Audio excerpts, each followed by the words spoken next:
नमस्कार दोस्तों, स्वागत है आपका स्टडी फॉर सिविल सर्विसेज में। वीडियो को पूरा देखिए। कोई भी आपका फीडबैक है, कोई सजेशन है, तुरंत वीडियो में कमेंट करके जरूर बताइए। अच्छा लगे तो वीडियो लाइक जरूर कर लीजिए और ऐसे वीडियो लगातार फ्री में पाने के लिए चैनल को तुरंत सब्सक्राइब कर लीजिए और बेल आइकन को जरूर टैप कर लीजिए ताकि आगे भी सारे वीडियो आपको मिलते रहे। यूट्यूब में फॉलो करते हैं तो प्लीज ये वाला फ्री टेलीग्राम चैनल जरूर ज्वाइन कर लीजिएगा। सारे नोटिफिकेशन, सारे अपडेट यहीं पे आते हैं, ध्यान रखिएगा। स्टडी फॉर सिविल सर्विसेज का कोई भी पेड ग्रुप अगर आपको ज्वाइन करना है तो सिर्फ 85648805309660897523864455 यही नंबर है हमारे, सिर्फ जहां पे कॉल या व्हाट्सएप कर सकते हैं। इंस्टाग्राम पे हमारा पेज जरूर फॉलो कर लीजिएगा, studyforcivil.services है। ट्विटर पे हमको जरूर फॉलो कर लीजिएगा, @studyforcivils है। सारे क्वेश्चन अटेम्प्ट करिए और स्कोर अपना तुरंत कमेंट करके बताइए। दोस्तों नमस्कार, स्टडी फॉर सिविल सर्विसेज में आप सभी का स्वागत है। यूपीपीएससी प्रीलिम्स एग्जामिनेशन की पेड क्विज हम लोग देख रहे हैं, कंटिन्यू करेंगे इसे। ठीक है, जितने भी क्वेश्चंस होते हैं प्लीज़ फॉलो किया करिए और उससे संबंधित जो फैक्ट हैं उसको अपने नोट्स में से या फिर जो हमारे अगर पेड ग्रुप में है तो मटेरियल आपको मिला होगा, आप उससे कवर करते चलें। ठीक है, स्टार्ट करते हैं आज का वीडियो। फर्स्ट क्वेश्चन से आज के हमसे पूछा गया है 21 से 23 फरवरी 2024 तक न्यू दिल्ली में रायसीना डायलॉग का आयोजन हुआ। ठीक है, रायसीना डायलॉग बेसिकली क्या है कि एक एनुअल कॉन्फ्रेंस है जियो पॉलिटिक्स एंड जियो इकोनॉमिक्स कह सकते हैं इसके विषय पे। तो 2024 के इस 9th एडिशन है ये। ठीक है, इसको ध्यान रखेंगे। और जो है ये करीब 115 देशों से जो है डेलीगेट्स इसमें शामिल हुए। ठीक, तो इनॉग्रेशन किया था प्रधानमंत्री नरेंद्र मोदी ने। नेक्स्ट है इकोनॉमिस्ट इंटेलिजेंस यूनिट, एक ये समूह है तो लोकतंत्र सूचकांक जारी करते हैं ये। तो जो 2023 का एडिशन आया था उसमें भारत की रैंकिंग पूछी गई है। ठीक है, 41st ऑप्शन पहला ही सही है। हाल ही में किस संस्था ने विश्व का पहला no code computer vision platform प्रथम लॉन्च किया है? मोस्टली ये जो है बेस्ड है आर्टिफिशियल इंटेलिजेंस पे, एसर्ट AI करके है ना, ये समूह है। ट्रेनों में भोजन की प्री ऑर्डर डिलीवरी के लिए IRCTC ने किस कंपनी के साथ हाल ही में साझेदारी की है? तो जैसे ट्रेन में यात्रा के दौरान आप कुछ फूड ऑर्डर कर सकते हैं तो आपको अगले स्टेशन पे वो डिलीवर हो जाता है। ठीक है, या फिर जो है ट्रेन जहाँ से चल रही है वहीं से मिल जाएगा। तो इसके लिए पार्टनरशिप हुई थी मार्च में स्विगी कंपनी जो है ना, फूड डिलीवरी ऐप, इनके साथ IRCTC की। 23 फरवरी 2024 को किस देश की प्राइवेट कंपनी इंट्यूटिव मशीन्स, ये कंपनी का नाम है, और रोबोटिक स्पेसक्राफ्ट लैंडर ODCS है ना, जो है ये चंद्रमा की सतह पर उतरा है। तो ये इम्पोर्टेंट इसलिए था कि ये मतलब पहला ऐसा कोई प्राइवेट स्पेस कंपनी के द्वारा चांद की सरफेस पे है ना एक तरीके का ये जो है इनका सैटेलाइट उतारा गया। ठीक, स्पेसक्राफ्ट तो US से संबंधित था ये। थोड़ा इसके बारे में एक बार देख लीजिएगा। हाल ही में दुबई ने भारत और खाड़ी क्षेत्र के बीच यात्रा में आसानी बढ़ाने के उद्देश्य से कितने वर्षीय एक नया मल्टीपल एंट्री वीज़ा शुरू किया है? तो जो है इसमें ये 5 years का ये मल्टीपल एंट्री वीज़ा स्कीम जो है शुरू की गई है इंडिया और गल्फ के बीच में, जिससे कम्युनिकेशन, क्योंकि ये देखेंगे बहुत सारे लोग हैं ना इंडिया से इधर इस क्षेत्र में रहते हैं, तो इन्हीं सब जो है वजहों से। हाल ही में किस दिग्गज पार्श्व गायक को गण सामग्री लता मंगेशकर पुरस्कार से सम्मानित किया गया? तो लता मंगेशकर जी जो हमारी फेमस सिंगर रही, तो इनके ही नाम पे ये अवार्ड दिया जाता है। ठीक है, जो सिंगर्स होते हैं मोस्टली, तो सुरेश वाडेकर है ना, इनको दिया गया है और ये महाराष्ट्र गवर्नमेंट जो है वो एक तरीके से देती है। ठीक, तो ये चीज़ भी ध्यान रखेंगे। 22 से 25 फरवरी 2024 तक भारतीय, मालदीव और श्रीलंका के तटरक्षक बल के द्वारा त्रिपक्षीय अभ्यास दोस्ती 16 आयोजित किया गया। तो मालदीव में ही हुआ था ये बेसिकली। और इस अभ्यास में किस देश ने पर्यवेक्षक यानी कि एक तरीके से ऑब्जर्वर के रूप में पार्टिसिपेट किया था? तो ये जो है बांग्लादेश। नेक्स्ट है, हाल ही में किस संस्थान ने भारत का सबसे बड़ा ड्रोन पायलट प्रशिक्षण संगठन लॉन्च किया है? तो ड्रोन की ट्रेनिंग से संबंधित ये सब अब तक का सबसे बड़ा जो है ये मतलब कह सकते हैं संस्थान है ना, स्टार्ट किया था IIT गुवाहाटी ने। ठीक है, असम। तो ऑप्शन फर्स्ट। नेक्स्ट है 16 फरवरी 2024 को किस संस्था ने भारत में नागरिकों की देखभाल में सुरक्षा करना, वरिष्ठ नागरिक देखभाल प्रतिमान की पुनर्कल्पना, एक प्रकार का रिसर्च पेपर, पोजीशन पेपर कह सकते हैं। ठीक है, एल्डरली जो पॉपुलेशन है इंडिया में उसके बारे में, तो इसको जारी किस संस्था ने किया है? तो ये नीति आयोग ने किया था। ठीक है। 10 फरवरी 2024 को किस राज्य में विश्व के पहले ओम का जो सिंबल होता है उस आकार के मंदिर का उद्घाटन किया है? ठीक, तो पाली डिस्ट्रिक्ट है राजस्थान में। ठीक, यहाँ पे इसको बनाया गया और इसका उद्घाटन हुआ है। 21 फरवरी 2024 को किस कंपनी ने भारत का सबसे बड़ा हरित हाइड्रोजन उत्पादन केंद्र स्थापित करने के लिए Andhra Pradesh industrial infrastructure corporation के साथ भूमि पट्टा, यानी कि जो ये लैंड का एक प्रकार से लीज होता है ना किसी पर्टिकुलर टाइम पीरियड के लिए, उस पर हस्ताक्षर किए हैं? तो जिसमें हरित हाइड्रोजन उत्पादन केंद्र स्थापित किया जाएगा, तो एनटीपीसी ग्रीन एनर्जी लिमिटेड। ठीक, आपको जीएस के क्वेश्चंस को देखेंगे कौन सा कथन सही है इसमें से। 3 स्टेटमेंट हमारे पास है। अलेक्जेंडर द ग्रेट है ना जो है के बारे में 3 स्टेटमेंट है कि 326 ईसा पूर्व में उसने भारत पर आक्रमण किया था। तो इंडियन टेरिटरी का जो ये तक्षशिला वाला रीजन है, तो ये स्टेटमेंट ठीक है। अम्भी यहाँ का उस टाइम पे जो है एक किंग था, तो इसने सिकंदर और उसके जो लोग थे उसका स्वागत किया था। तो ये बात भी ठीक है इस टाइम पीरियड की। सिकंदर की डेथ हुई थी जो है इसमें बेबीलोन में। ठीक है, तो देखिए ये ईसा पूर्व की बात हो रही है, तो इसमें क्या है, जब 326 में उसने अटैक किया है तो इससे पीछे जाता है ना ये ईयर, इस तरीके से कुछ क्रम है इसका। तो उसमें इसकी डेथ होगी, तो यहीं से समझ जाइए कि वो आगे 332 ईसा पूर्व लिखा था, गलत है। इसकी डेथ हुई थी 323 बीसी में। ठीक है, तो 1 और 2 इसी के अटैक के टाइम पीरियड की का एक कह सकते हैं क्वेश्चन है कि झेलम और चिनाब नदियां जो नॉर्दर्न इंडिया के रीजन में आप देखते हैं, तो इस के बीच का शासक कौन था, है ना? तो काफ़ी फेमस जो किंग था पोरस। ठीक, तो ये यहाँ का किंग रहा, ऑप्शन सी।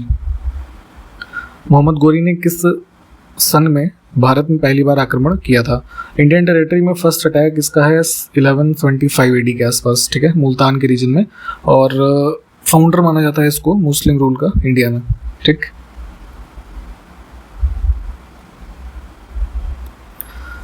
चोल साम्राज्य के बारे में आपने पढ़ा होगा, तो ये इनमें से जो ऑप्शंस में हमारे पास टर्म्स लिखे हैं किन में विभाजित था? तो जैसे आज की डेट में आप देखते हैं देश है, स्टेट है, फिर उसके नीचे है ना, फिर डिस्ट्रिक्ट है, फिर तहसील है, गांव है, ऐसे चीज़ें होती है ना। तो उसी प्रकार से यहाँ पे जो चोल टाइम पीरियड में जो ये स्टेट का आज का ये यूनिट है, तो ये मंडलम होता था, फिर ऐसे कर करके चीज़ें होती थी, नाडु, कुर्रम और वलेनाडु। ठीक है, तो पहला विकल्प ही जो है ठीक है। नेक्स्ट है लोथल का जो इंडस वैली सिविलाइजेशन का साइट है, उसके बारे में कौन सा कथन सही है? तो लोथल सिंधु सभ्यता का एक प्राचीन बंदरगाह शहर था, बिल्कुल ये ठीक बात है। ठीक है, अभी वर्तमान का जो गुजरात स्टेट है, तो यहाँ पे लोकेटेड ये कि कोस्टल कह लीजिए पोर्ट सिटी था, और इसकी खुदाई SR राव के द्वारा जो है की गई थी। तो ये जो है इसके बीच में 1955 से 60 के बीच में, ठीक है, की गई थी, तो ये भी ठीक है। और पाकिस्तान में नहीं, ये भी बताया ना कि गुजरात में जो है इसकी टेरिटरी थी, तो सिर्फ पहले और दूसरे कथन ठीक है।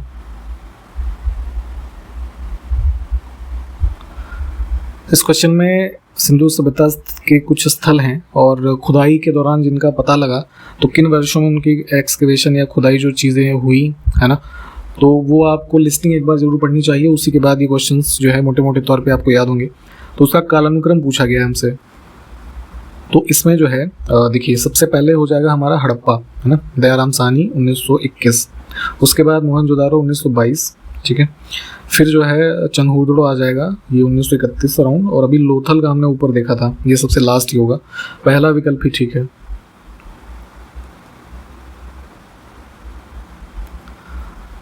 वैदिक काल या वैदिक काल हम अगर कहें तो उसमें ग्राम का मुखिया या प्रमुख कौन होता था?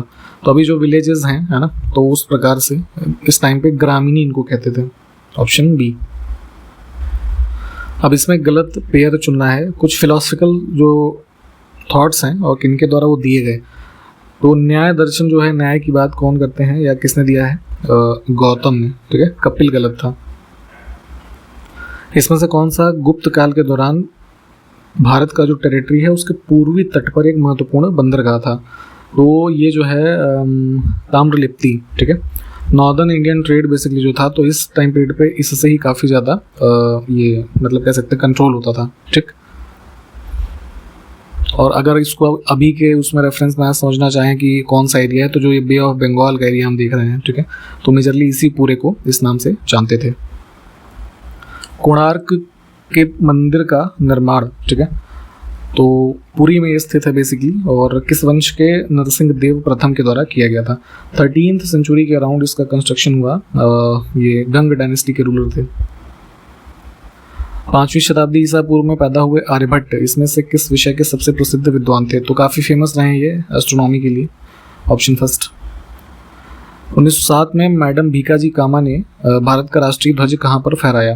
काफ़ी इंपॉर्टेंट क्वेश्चन है, पूछा जाता है दूसरे शब्दों में भी कि कौन भारतीय महिला थी जो विदेशी धरती पे पहली बार भारतीय ध्वज को फहराया इन्होंने। तो 1907 में स्टटगार्ड जर्मनी में है ये, है ना, इंटरनेशनल सोशलिस्ट कांग्रेस एक आयोजन हुआ था इस अवसर पे। कांग्रेस के निम्नलिखित में से किस अधिवेशन में कांग्रेस पार्टी उग्रवादियों और नरमपंथियों, है ना, चरमपंथी और नरमपंथी, है ना, इस तरीके से भी इसको जानते हैं, तो इसमें विभाजित हुई थी। तो आपसी मतभेद थे कुछ, उसके कारण 1907 में सेशन हुआ था सूरत में, ठीक, इसमें विभाजित हुई। आगे चल करके 1916 में फिर से यूनाइट होती है कांग्रेस। चंद्रगुप्त द्वितीय के दरबार में कौन खगोल शास्त्री थे? ठीक है, तो इनके दरबार में नवरत्न हुआ करते थे एक तरीके से, ठीक है, जो है जैसे अमर सिंह हो गए, ये आपका हरिसेन, ठीक, धन्वंतरी, कालिदास। तो उसी में वराह मिहिर जो हैं ये खगोलीय गतिविधियों से संबंधित रहे, एस्ट्रोनॉमर बेसिकली। और जैसे ये बृहत संहिता, है ना, और पंच सिद्धांतिका करके ये सब इनकी पुस्तकें थी, ठीक, इसको भी ध्यान रखें। उत्तर प्रदेश के रेफरेंस में सहारनपुर जिला जो है किस राज्य की सीमा को स्पर्श करता है? मैप पे इसको लोकेट कीजिएगा, तो इसका बॉर्डर लगता है इससे हिमाचल प्रदेश, ठीक है, मैप पे लोकेट कीजिए इन चीज़ों को।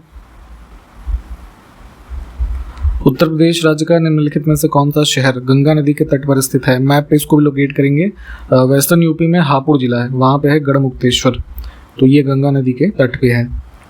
उत्तर प्रदेश का कौन सा शहर जनगणना 2011, देखिए मैंने कई बार बताया है कि अभी सेंसस नया हुआ नहीं है, इस बार के एग्जामिनेशन में भी 2011 के ही आंकड़े अगर पूछे जाएंगे तो यही पूछे जाएंगे, ठीक।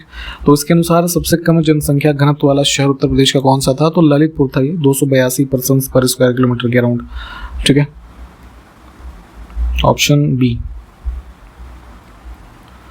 2011 की जनगणना के अनुसार निम्नलिखित में से किस राज्य में ग्रामीण जनसंख्या का प्रतिशत सर्वाधिक रहा है? ठीक, तो इसमें आंकड़े ये थे कि हिमाचल प्रदेश जो एक पहाड़ी हमारा राज्य है, वहाँ की लगभग 89% से ज़्यादा पॉपुलेशन जो है वो ग्रामीण है, ठीक। इसको मैप पे लोकेट कर लीजिएगा। महाबलेश्वर जो कि महाराष्ट्र में है, किस नदी का उद्गम स्थल है? तो यहाँ से निकलती है हमारी कृष्णा रिवर, ठीक, वेस्टर्न घाट का पार्ट है। इसमें से किस जलप्रपात का नाम बदल करके महात्मा गांधी जलप्रपात कर दिया गया है?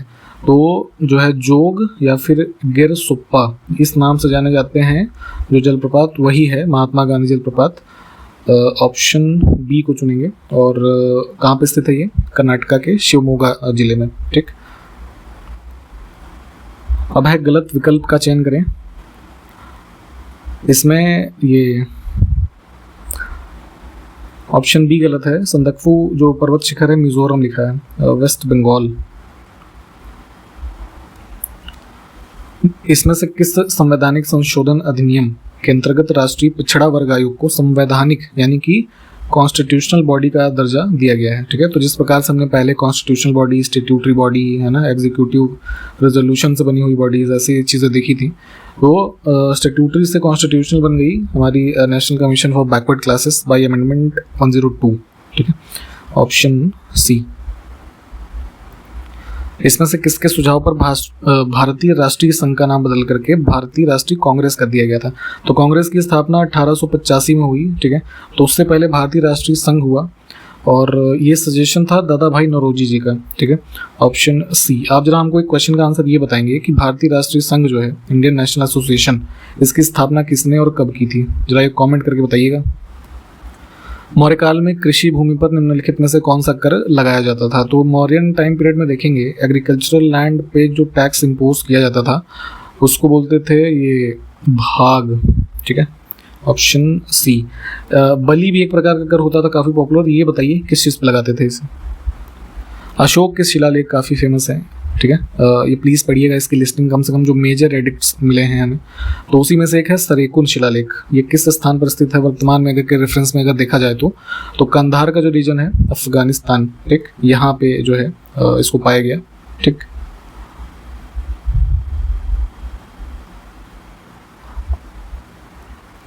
इसमें से किसको श्रेणिक के नाम से जाना जाता है? तो मगध से संबंधित बिंबिसार और अजातशत्रु। तो बिंबिसार को श्रेणिक के नाम से जाना गया और अजातशत्रु को कुणिक, है ना, ये भी कई बार पूछा गया है, इसको ध्यान रखिएगा, ठीक। ये मेंशन भी है बुद्धिस्ट और जैन लिटरेचर में। ऑप्शन इसमें हो गया कौन सा, बी। इसमें से कौन सा राज्य 2011 की जनगणना के अनुसार सबसे कम जनसंख्या वृद्धि दर वाला राज्य है? तो एक डिकेड में लगभग जो है ये -0.5% के आसपास ग्रोथ थी नागालैंड की, ठीक है। तो ऑप्शन सी को चुनेंगे, ठीक है, इसको ध्यान रखेंगे। और इसी के साथ ये वीडियो हमने कंप्लीट किया है। यहाँ पे जितने भी क्वेश्चंस हमने यहाँ पे देखे हैं उसको प्लीज़ देखिए, और जो क्वेश्चंस पूछे गए उसको नीचे कमेंट करके बताना है। और अभी भी आपके पास टाइम है, आप चाहें तो हमारे साथ पेड ग्रुप्स में एडमिशन ले सकते हैं, टेस्ट सीरीज़ के ग्रुप्स में एडमिशन ले सकते हैं, पेड क्विज में, या फिर मेंस की तैयारी आप कर रहे हैं तो अभी से एडमिशन ले सकते हैं, ठीक है। इन सब की जानकारी आपको इसी वीडियो के डिस्क्रिप्शन बॉक्स में 3 कॉन्टैक्ट नंबर जो है उन पर मिल जाएगा, कॉल या व्हाट्सएप कर लीजिएगा, आपको वहाँ से पूरी जानकारी दी जाएगी। इन्हीं सब बातों के साथ समाप्त करेंगे, मिलते हैं नेक्स्ट वीडियो में, तब तक के लिए नमस्कार, जय हिंद।